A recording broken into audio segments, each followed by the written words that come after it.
Install Android 13 on Mi 10T via Pixel Experience ROM. Please check the description for important notes and all the download links.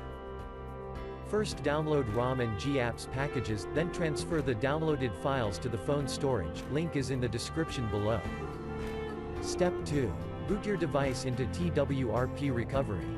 Once in TWRP, click on Wipe, Advanced Wipe, and select the check boxes, as shown in the image, excluding internal storage.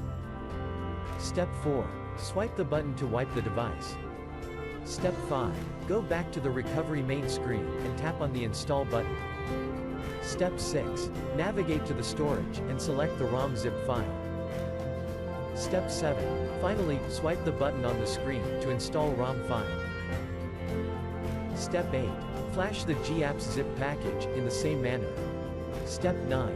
After GApps flashing completes, select Wipe Cache and Dalvik from bottom left side of screen, and swipe to wipe. Step 10. When the flashing process is complete, hit Reboot System. That's it, you have successfully installed the ROM on your device.